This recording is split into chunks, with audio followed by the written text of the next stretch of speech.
High voltage ম্যাচগুলোতে পিছিয়ে থাকার পরও আর্জেন্টিনা যখন ফিনিক্স পাখির মতো বারবার ফিরে আসে তখনও চুপচাপ দাঁড়িয়ে থাকেন স্কালোনি।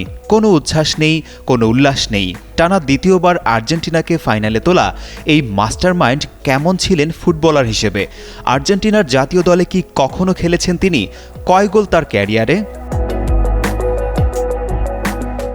1978 সালে জন্ম নেয়া স্কালোনি মাঠের ডান প্রান্তে ডিফেন্ডার বা মিডফিল্ডার হিসেবে খেলতেন।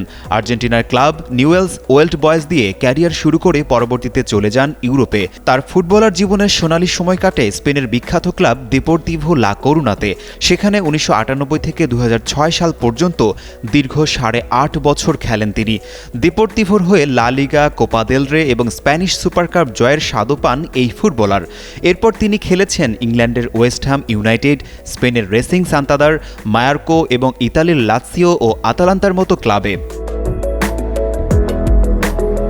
ফুটবলার হিসেবে স্কালোনি কিন্তু কোনো সুপারস্টার ছিলেন না, তবে ছিলেন একজন কঠোর পরিশ্রমী টিম প্লেয়ার। ক্লাব ফুটবলে বিভিন্ন লিগে মোট 394টি ম্যাচ খেলেছেন তিনি।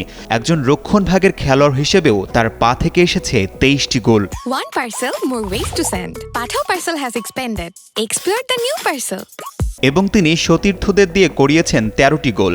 দেশের জার্সিতে অনূর্ধ্ব 20 দলের হয়ে 1997 সালে যুব বিশ্বকাপ জিতলেও আর্জেন্টিনার মূল জাতীয় দলে খেলার সুযোগ পেয়েছিলেন মাত্র 7টি ম্যাচে।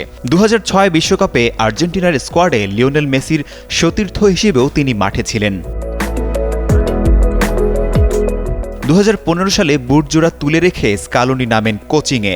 হোর্হে সাম্পাওলির সহকারী হিসেবে কাজ করার পর 2018 সালে দিয়াগো ম্যারাডোনার মতো কিংবদন্তিরাও স্কালোনির কোচ হওয়া নিয়ে সংশয় প্রকাশ করেছিলেন।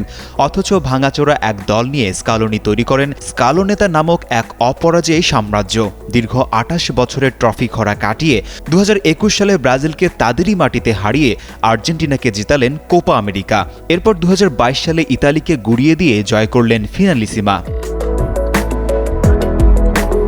কিন্তু মহাকাব্যের শেষ অঙ্কটা বাকি ছিল কাতার বিশ্বকাপে। প্রথম ম্যাচে সৌদি আরবের কাছে হেরেও দমে যাননি স্কালোনি। তার অসাধারণ ট্যাকটিক্স আর ড্রেসিং রুমের জাদুতে 36 বছর পর আর্জেন্টিনাকে এনে দিলেন অধরা ফিফা বিশ্বকাপ ট্রফি। এখানেই শেষ নয়, 2024 সালেও আলবি সেলেস্তেদের ডাগআউটে থেকে তিনি জিতে নেন back to back Copa America শিরোপা। ব্যাস, আর পেছনে ফিরে তাকাতে হয়নি। ফিফা এবং IFFHS এর বর্ষসেরা কোচের খেতাবও নিজের করে নেন এই মাস্টার মাইন্ড। সেখানেই ক্ষান্ত হতে পারতেন, কিন্তু শিরোপা ক্ষুধা যে আরও বেশি। তাই তো 2026 বিশ্বকাপে দেখিয়েছেন একের পর এক চমক। আবারও দলকে তুললেন ফাইনালের মঞ্চে। এখন ব্যাক টু ব্যাক শিরোপা উঁচিয়ে ধরার পালা। আশিকুর রহমান, যুগান্তর স্পোর্টস।